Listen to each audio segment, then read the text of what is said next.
મિત્ર, આજના આ વેદ પાઠશાળા કાર્યક્રમમાં આપનું સ્વાગત કરીએ છીએ. વેદ પાઠશાળા પ્રભુના વચનની ઉજાળે જીવનને પ્રકાશે મોજ પથને. વેદ પાઠશાળા પ્રભુના વચનની ઉજાળે જીવનને પ્રકાશે મોજ પથને. વેદ પાઠશાળા. અમારી આશા છે કે આ કાર્યક્રમ આપના આત્મિક જીવન માટે ખૂબ જ લાભદાયી બનશે. તો આવો આ અભ્યાસમાં આગળ વધતા પ્રભુના સેવક પાસેથી પ્રભુનો સંદેશ સાંભળીએ. પ્રિય મિત્ર, આજના આપણા આ વેદ પાઠશાળા નામક કાર્યક્રમમાં આપનું સ્વાગત કરતા હું ખૂબ આનંદ અનુભવું છું. આપણે આ સર્વેક્ષણ એટલે પવિત્ર શાસ્ત્ર બાઇબલમાં ઉત્પત્તિના પુસ્તકથી મહાન પ્રબોધકો સુધી આવી પહોંચ્યા છીએ. આ સમયે આપણે સફાન્યા પ્રબોધકને જોઈશું. પ્રિય મિત્ર, આ પ્રબોધકના પુસ્તકમાં જઈએ તે પહેલાં તેઓ ક્યારે જીવ્યા તે વિશે જોઈશું. જેમ બીજા પ્રબોધકો, યોશિયા કે જે યહૂદાના એક સારો રાજા હતો કે તેઓએ ઈશ્વરના વચનના રસમાં જાગૃતિ લાવ્યા તે સમયમાં જીવ્યા, તેમ સફાન્યા પણ આ સમયમાં જીવ્યા. મિત્ર, તમને યાદ હશે કે યોશિયાના સમયમાં મંદિરનું સમારકામ ચાલતું હતું. ત્યારે શાસ્ત્રનું ઓળિયું મળી આવેલું. યહૂદાના લોકો એટલા બધા પાછા પડી ગયા હતા કે તેઓને શાસ્ત્ર જેવું કંઈક છે તે પણ ભૂલી ગયા હતા. જ્યારે આ શાસ્ત્રનું એ ઓળિયું મળ્યું ત્યારે યોશિયા રાજાના સમક્ષ વાંચવામાં આવ્યું ત્યારે તેઓ ધ્રુજ્યા તથા કાંપ્યા હતા. તે ગભરાયા, કારણ કે શાસ્ત્રમાં જે પ્રકારે જીવવાનું દર્શાવેલું છે તે પ્રમાણે પોતે અને લોકો જીવતા નહોતા. શાસ્ત્રને શોધી કાઢનાર એઝરા હતો અને તેના પરિણામ સ્વરૂપે મહાન જાગૃતિ યોશિયા રાજાના સમયમાં આવી. ઘણા શાસ્ત્રના અભ્યાસીઓ માને છે કે આ એઝરાએ મેળવેલ શાસ્ત્રના કારણે ફાટી નીકળેલ જાગૃતિમાં મુખ્ય સૂત્રધાર સફાન્યા હતો અને ત્યારબાદ એઝરા હતો અને હિબ્રુ જૂના કરારના પુસ્તકોને ગોઠવનાર એઝરા હતો. હિબ્રુ ઇતિહાસમાં શાસ્ત્રની જાગૃતિ આવી તે અદ્ભુત બાબત છે. રસપ્રદ બાબત એ છે કે સફાન્યા તેમની ભવિષ્યવાણીના આ જાગૃતિનો ઉલ્લેખ કરતો નથી. તેના બે સંભવત કારણો છે. એક તો સફાન્યા નમ્ર માણસ હતો અને તેની નમ્રતાને લીધે તેણે જાગૃતિની નોંધ મૂકી નહીં હોય. અને અભ્યાસીઓનું માનવું છે કે આ આત્મિક જાગૃતિ થોડા સમય માટે હતી અને હિબ્રુ ઇતિહાસમાં તેની છાપ લાંબી નહોતી. સફાન્યા પ્રબોધકના શરીરની નસોમાં રાજવી લોહી હતું. સફાન્યા હચકિયા રાજાનો પૌત્ર હતો. સફાન્યાની પાસે રાજવી વારસો હોવાને લીધે તે માનતો હતો કે તેની પાસે રાજકુમારોને સીધું કહેવાનો અધિકાર છે, જે આપણને સફાન્યા પ્રબોધકના પુસ્તકના પહેલા અધ્યાયની 8મી કલમમાં જોવા મળે છે. આ રાજવી વારસાએ સફાન્યાને યોશિયા રાજાના ન્યાયાલયમાં પ્રવેશ આપ્યો. જો તમે સફાન્યાના પુસ્તકના 3 અધ્યાય વાંચશો તો તમે તેમાં આપેલી ભવિષ્યવાણીઓ શોધી શકશો. યોએલ પ્રબોધકની જેમ સફાન્યા સંદેશો આ શબ્દોમાં વીંટાળાયેલો છે: પ્રભુનો દિવસ. સફાન્યાની પાસેનો મોટો ભાગ પ્રબોધક યોએલ સાથે સામાન્ય છે, કારણ કે તેઓ બંને પ્રભુના દિવસના સંદર્ભ પર ભાર મૂકે છે. સફાન્યા આ વાક્ય બીજા પ્રબોધકો કરતાં વધારે ઉપયોગમાં લે છે અને તેઓ આ વાક્ય બીજા પ્રબોધકો કરતાં વધારે રીતે તેનો ઉપયોગ કરે છે. જ્યારે યોએલ પ્રબોધકે પ્રભુના દિવસનો સંદેશો આપ્યો ત્યારે તેઓ પ્રભુના દિવસને જુદા જુદા દ્રષ્ટિબિંદુથી સંદેશા આપે છે. યોએલે તીડોની મરકી જોઈ અને કહ્યું, આ પ્રભુનો દિવસ હતો. આ તીડોની મરકીને લીધે યોએલ પ્રબોધક દુકાળ જોયા હતા અને કહ્યું, આ પ્રભુનો દિવસ છે. યોએલે બાબેલની ગુલામી આગળ જોઈ અને કહ્યું, પ્રભુનો દિવસ નજીક છે અને જ્યારે બાબેલના લોકો આવશે અને જીતશે તે પ્રભુના ન્યાયનો દિવસ હશે. યોએલ સદીઓ સુધી આગળ જુએ છે અને સંદેશો આપે છે કે પ્રભુનો મહા અને ભયંકર દિવસ નજીક છે. સંક્ષિપ્તમાં જોઈએ તો મિત્ર, પ્રભુના દિવસના 4 દ્રષ્ટિબિંદુ છે. યાદ રાખો મિત્ર, યોએલ પ્રબોધકના સંદેશાનું અંગત અને ભક્તિમય લાગુકરણ આપણે આપણા પાછલા દિવસો અને આપણા જન્મ સમયનું વાતાવરણ ગમે તેવું હોય અને કહી છીએ, એ પ્રભુનો દિવસ મારા માટે હતો. તમારી આભારની પરિસ્થિતિને જુઓ અથવા તો અત્યારની પરિસ્થિતિને જુઓ અને કહો, આ પ્રભુનો દિવસ મારા માટે છે. આપણા પ્રભુ ભણી જુઓ અથવા તો આપણા મૃત્યુ ભણી જુઓ અથવા ઈશ્વરના આગમન વિશે જુઓ અને એ દિવસને સ્વીકારો અને કહો, એ પ્રભુનો દિવસ મારા માટે હશે. આ યોએલ પ્રબોધકના સંદેશાના સત્ય જેવા સંદેશા સફાન્યા પ્રબોધકે આપ્યા. જોકે જેમ સફાન્યા પ્રભુના દિવસનો સંદેશો આપે છે, ત્યારે સફાન્યા પ્રાથમિક ધોરણે ભવિષ્યના મોટા અને ભયંકર પ્રભુના દિવસ પર પ્રકાશ પાડે છે. શક્ય છે કે સફાન્યા પણ બાબેલની ગુલામગીરીને દર્શાવતો હોય. જ્યારે આપણે પ્રબોધવાણીના પુસ્તકો વાંચીએ છીએ ત્યારે જુદા જુદા બનાવોને અલગ કરવા મુશ્કેલ છે. ઉદાહરણ તરીકે માથી અનુસાર શુભ સંદેશના 24 અને 25મા અધ્યાયમાં ઓલિવ પર્વત પર ઈસુ ખ્રિસ્તનો ભવિષ્ય સંબંધીનો વાર્તાલાપ આ જગતના અંત સંબંધી આપેલો છે. ઈસુ ખ્રિસ્તના શિષ્યોએ ખાનગીમાં તેમને પ્રશ્ન પૂછ્યો કે આ બધી બાબતો ક્યારે બનશે તે અમને જણાવો. તમારા આગમનની અને દુનિયાના અંતની નિશાની તરીકે શું બનશે? આ વાર્તાલાપમાં ભવિષ્યના બનાવોને અલગ પાડવા ખૂબ જ મુશ્કેલ ભર્યા છે. આવું દરેક પ્રબોધવાણીના સાહિત્યની સાથે દેખાય છે. જ્યારે તમે સફાન્યા પ્રબોધકના પુસ્તકના 3 અધ્યાય વાંચશો તો તમે સાંભળી શકશો કે સફાન્યા પ્રભુના દિવસ સંબંધી સંદેશો આપે છે. જોકે સફાન્યા જ્યારે પ્રભુના દિવસ સંબંધી વાત કરે છે ત્યારે બાબેલના લોકો આવશે અને યરૂશાલેમનો નાશ થશે તેમ બીજા પ્રબોધકોના જેમ જ જણાવે છે. સફાન્યા પ્રાથમિક રીતે પ્રભુના દિવસની વાત દ્વારા ભવિષ્ય અને છેલ્લા દિવસના સંદર્ભમાં કહે છે. શાસ્ત્રમાં ઘણી જગ્યાએ પ્રબોધકોએ પ્રભુના દિવસને વારંવાર પ્રભુના મહાન દિવસ સંબંધી વર્ણવ્યો છે. ગીતશાસ્ત્ર 46માં તેનું સુંદર વર્ણન આપવામાં આવ્યું છે. આવો યહોવાના કૃત્યો જુઓ, એટલે કે ઈશ્વરના કૃત્યો જુઓ. તેણે પૃથ્વીની કેવી પાયમાલી કરી છે તે જુઓ. ગીતકર્તા દર્શાવે છે કે આ મહાન અને ભયંકર પ્રભુના દિવસ દ્વારા આ પાયમાલી પરિણામ રૂપે આવશે. બીજા પિત્તરના 3 અધ્યાયમાં સંત પિત્તર પણ પ્રભુના દિવસ વિશે દર્શાવે છે. આ અધ્યાયમાં સંત પિત્તર સત્ય જણાવે છે કે મસ્કરી કરનાર અને શંકાશીલ લોકો પ્રભુનો દિવસ આવનાર છે તે સત્ય માટે શંકા લાવે છે.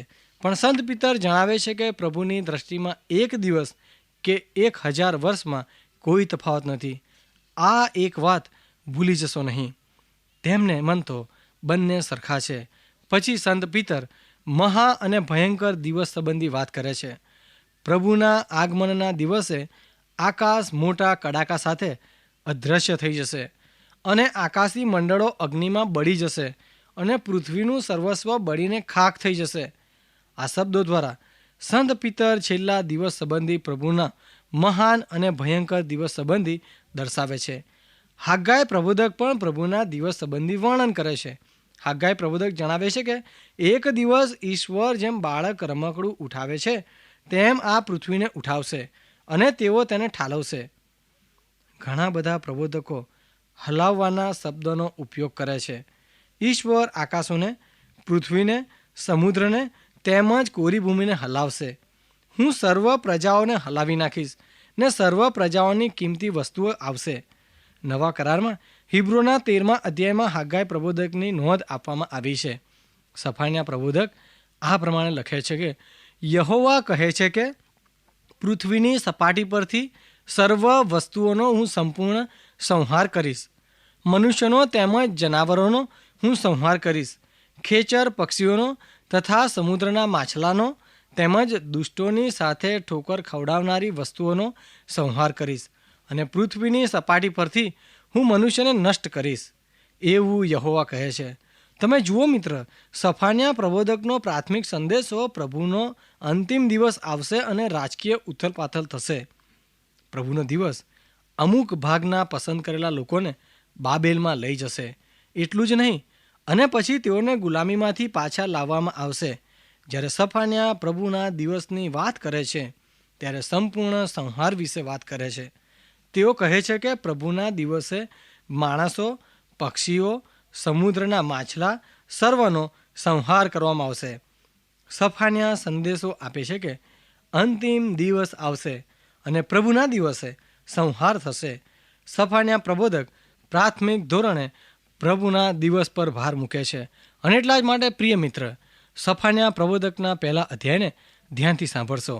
યહુદાના રાજાની એટલે આમનોનના દીકરા યોશિયાની કારકિર્દીમાં હજકિયાના દીકરા આરમાયાના દીકરા ગદાલ્લાહના દીકરા કુશીના દીકરા સફાનિયાને યહોવાનું જે વચન પ્રાપ્ત થયું તે યહોવા કહે છે કે પૃથ્વીની સપાટી પરથી સર્વ વસ્તુઓનો સંહાર કરીશ, મનુષ્યો તેમજ જનાવરોનો હું સંહાર કરીશ.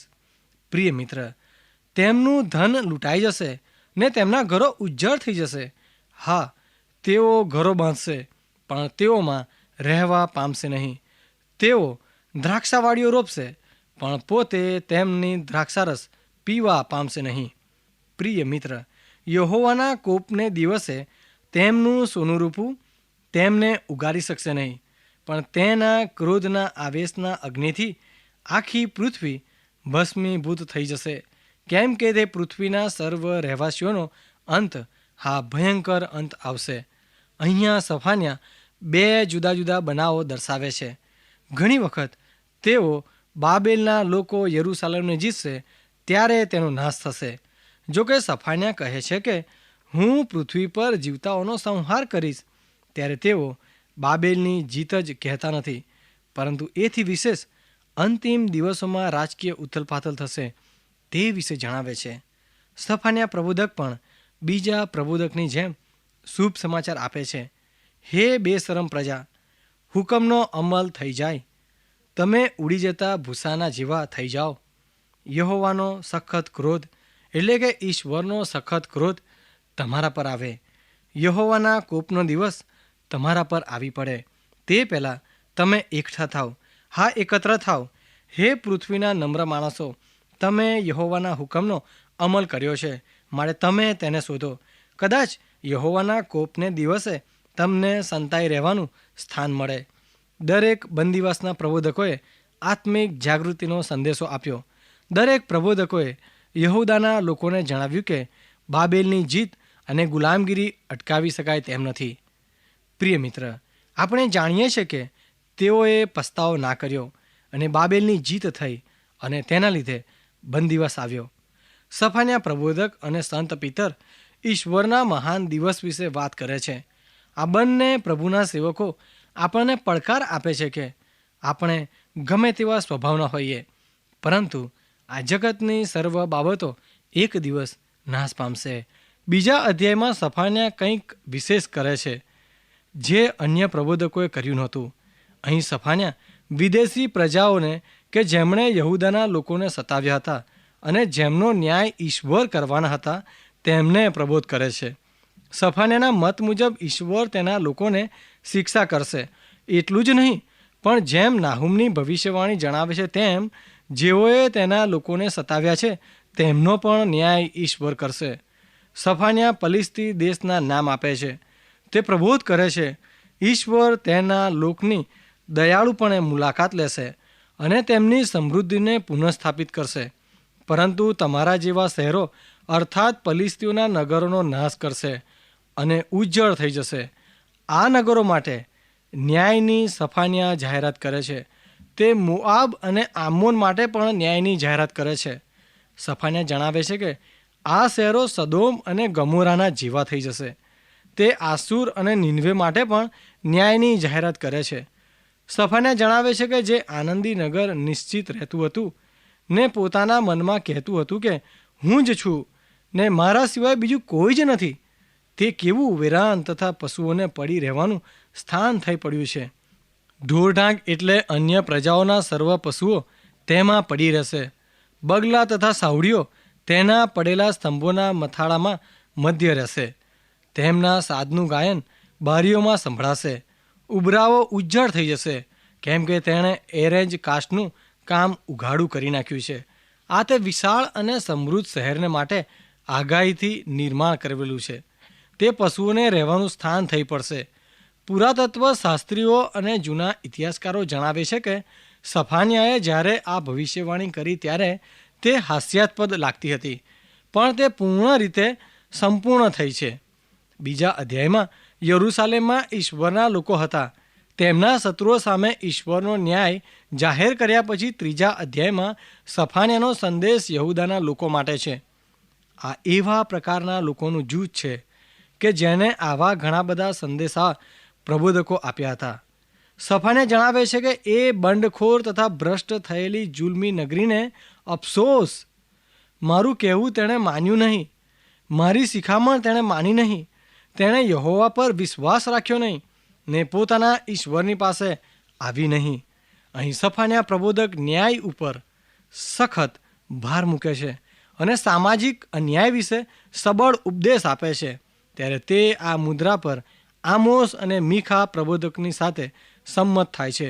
તે લખે છે કે તેના અર્થાત યરૂશલેમના સરદારો ગર્જના કરતા સિંહોના જેવા છે, તેના ન્યાયાધીશો સાંજે ફરતા વરુઓના જેવા છે.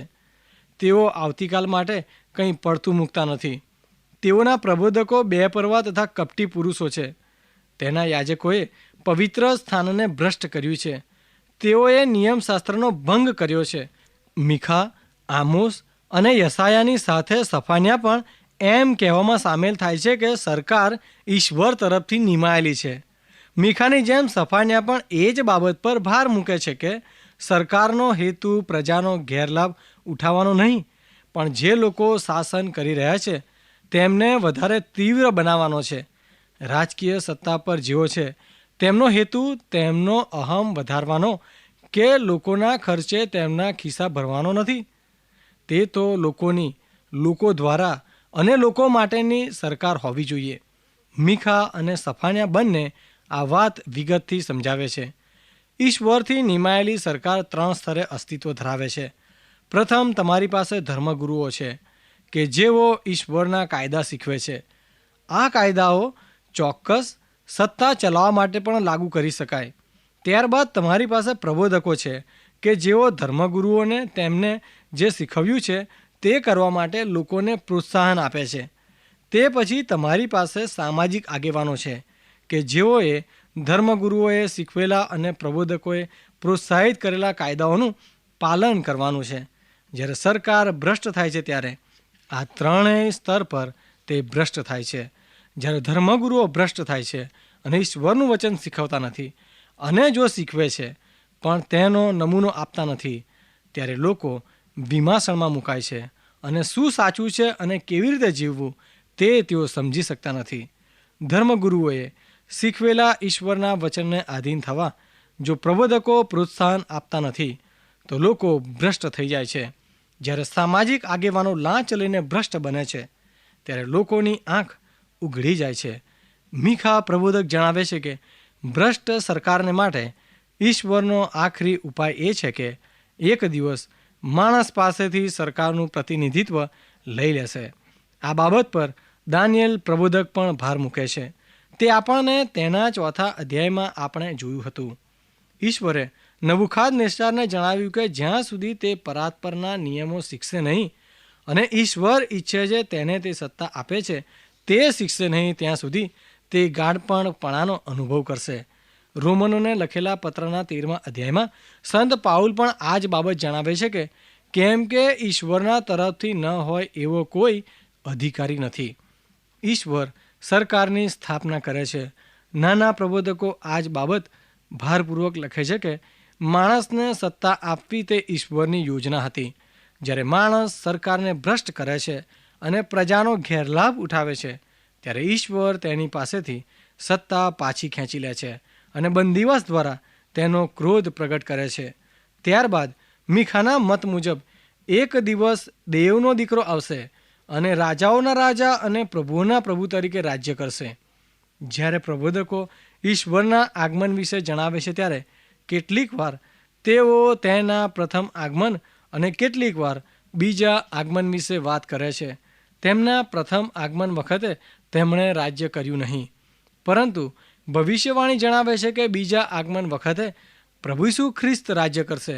નિકોદેમસ સાથે આખી રાત રહ્યા પછી ઈસુએ તેને કહ્યું કે હું જ ઈશ્વરનો એકનો એક દીકરો છું. હું ઈશ્વરનો એકમાત્ર ઉપાય છું. હું જ ઈશ્વરનું તારણ છું. તેથી મારે વધસ્તંભે જવું જ જોઈએ. જ્યારે આપણે નવો જન્મ પામીએ છીએ ત્યારે ઈસુ ખ્રિસ્ત આપણો તારનાર જ નહીં પણ પ્રભુ છે, કારણ કે આપણા જીવનમાં તે રાજ કરે છે. પ્રબોધકો આ પ્રકારના નિયમની ભવિષ્યવાણી કરે છે. જો તમે પ્રબોધકોના પુસ્તકો અને નવા કરારના પુસ્તકો કે જેઓ તેના બીજા આગમનની ભવિષ્યવાણી કરે છે તે દ્વારા તેના બંને આગમનને સમજો તો તમને જણાશે કે એક દિવસ ઈસુ સરકારને ધ્યાનમાં લેતા ઈશ્વરનો એકમાત્ર દીકરો, એકમાત્ર ઉકેલ અને એકમાત્ર ઉદ્ધાર બનાવનાર છે અથવા તો ઉદ્ધાર બનનાર છે. તે લોઢાના રાજદંડથી દેશો પર રાજ્ય કરશે. તેના રાજ્યનો અંત આવશે નહીં. તે રાજાઓનો રાજા અને પ્રભુનો પ્રભુ બનશે. ઈસુ ખ્રિસ્તની સરકાર નવા અને જૂના કરારમાં વર્ણવવામાં આવેલ સરકારની સમસ્યાનો એકમાત્ર આખરી ઉકેલ હશે. આ જ સફાન્યા પ્રબોધકના સંદેશનું હાર્દ છે. ઈશ્વરના દિવસ વિશે સફાન્યાનો સંદેશ યાદ રાખો. ટૂંકમાં મિત્ર, સફાન્યા ઈશ્વરના દિવસને સંદર્ભને પ્રગટ કરે છે. જ્યારે તે સંદર્ભને તમે સમજશો તો તમને જણાશે કે સફાન્યા તીડો, મરકી કે દુષ્કાળ વિશે વાત કરતો નથી.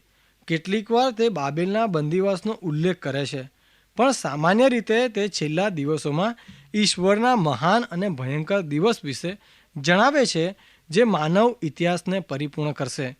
સફાન્યાના સંદેશમાં ઈશ્વરના દિવસ વિશે સફાન્યા જે સંદર્શન થયું તેના તત્વનું નિરીક્ષણ કરો. ઈશ્વરનો દિવસ માણસ, પશુ, પક્ષી, ભ્રષ્ટ માનવજાત અને પૃથ્વી પરના તમામ વસનારાઓનો નાશ કરશે. એ જ ઈશ્વરનો મહાન અને ભયંકર દિવસ છે અને ઈશ્વર દરેક વસ્તુનો અને દરેક વ્યક્તિનો નાશ કરશે. એ જ આ દિવસના સંદેશનું તત્વ છે. સફાન્યા ઈશ્વરના દિવસના ચિહ્નને પણ પ્રગટ કરે છે.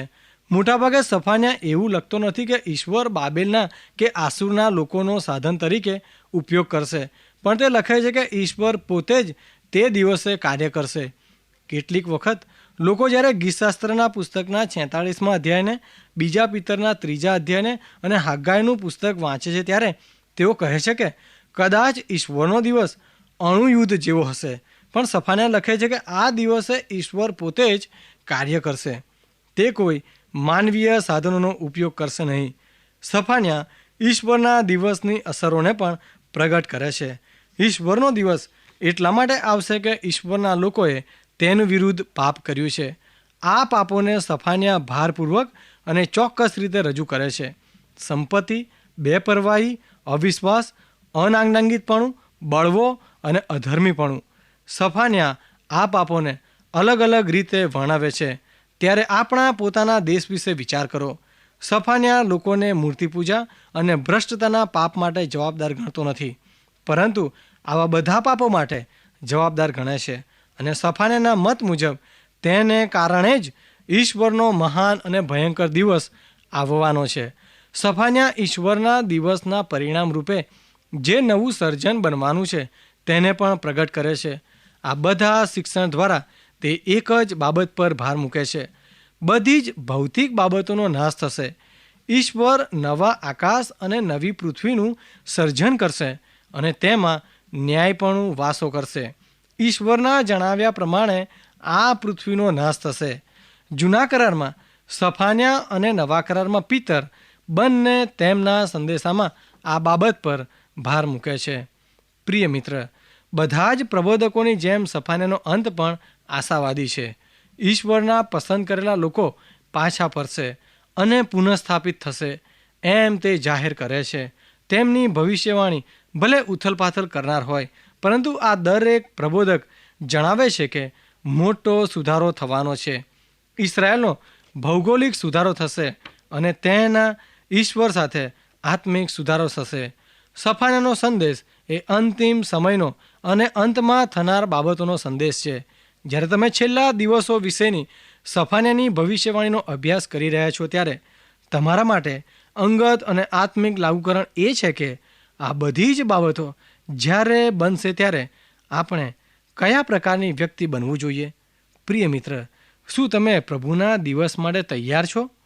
શું તમે બીજાને પ્રભુના દિવસ માટે તૈયાર કરી રહ્યા છો? આ પ્રશ્નો પર વિચાર કરશો.